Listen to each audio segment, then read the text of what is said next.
नमस्ते, राम राम, जय श्री राधे कृष्णा। उम्मीद है आप सब बहुत अच्छे से होंगे।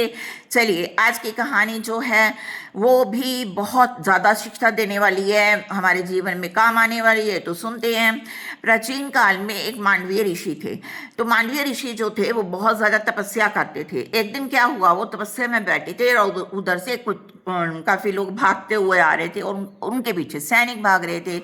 असल में वो जो लोग थे, चोर थे, राजा के दरबार से कुछ चुरा के भागे थे। तो सैनिक उसको पकड़ने के लिए पीछे पीछे भाग रहे थे। तो उन्होंने डर के मारे अपना सारा जो सामान चोरी का था वो मांडवीय ऋषि के आश्रम में फेंक दिया। जब सैनिक इधर उधर ढूंढते ढूंढते उनके आश्रम पहुंचे तो उनको वो सामान वहां पे मिल गया। तो वो मांडवीय ऋषि को गिरफ्तार करके राजा के पास ले गए। तो राजा ने कहा कि ये तो अपराध है, तो इसकी तो क्षमा है नहीं, चलिए इनको सूली पे चढ़ा दो। तो उन्होंने बहुत कोशिश की उनको सूली पे चढ़ाने की, लेकिन वो सूली पे चढ़ा नहीं पाए, इतने तपस्वी थे वो। तो राजा को लगा कि मेरे से ही कुछ भूल हो रही है। तो उन्होंने मांडवीय ऋषि से क्षमा मांगी और उनको रिहा कर दिया। लेकिन मांडवीय ऋषि के मन में सवाल आया कि मुझे किस कर्म की ये सजा मिली है कि मुझे कोशिश की गई सूली पे चढ़ाने की। तो ये जानने के लिए वो यमलोक जाते हैं। वहाँ यमराज से जाके पूछते हैं कि आप बताइए कि मेरा ऐसा कौन सा कर्म है जिसकी वजह से मुझे सूली पर चढ़ाने की कोशिश की गई। तो यमराज ने बहुत सारे खाते खोल डाले। अब उनको कोई विशेष कारण मिल नहीं रहा था।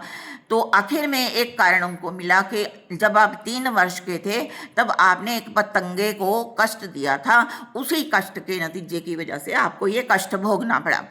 तो मांडवीय ऋषि कहते हैं कि 8 वर्ष की बाल्यावस्था तक तो जो अज्ञान होता है, तो अज्ञान वर्ष अगर कोई कार्य किया जाता है, कृत किया जाता है, तो उसका दंड तो होता नहीं, उसका दंड तो सिर्फ सपने में भोगना पड़ता है। अब वो अपनी जगह पे सही थे।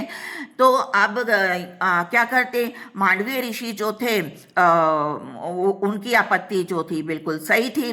तो इसका कोई भी उत्तर यमराज के पास नहीं था। उन्होंने अपनी भूल की क्षमा मांगी, लेकिन वो ऋषि को अकारण कष्ट देने की वजह से उनको श्राप मिल गया। और इसी श्राप के फलस्वरूप वो 2 रूपों में प्रकट हुए धरती पे, युधिष्ठिर और विदुर बनकर। और अपने कर्मों का परिणाम जो है वो चाहे धर्मराज हो या यमराज हो, सभी को भुगतना पड़ता है। इसलिए अच्छे कार्य कीजिए ताकि अच्छे अच्छे फल मिले। हर किसी को मिलता है, अमीर हो गरीब हो, गलत कार्य का नतीजा मिलेगा ही मिलेगा। लेखक पणि Shri Ram Sharmacharya. God bless you. Like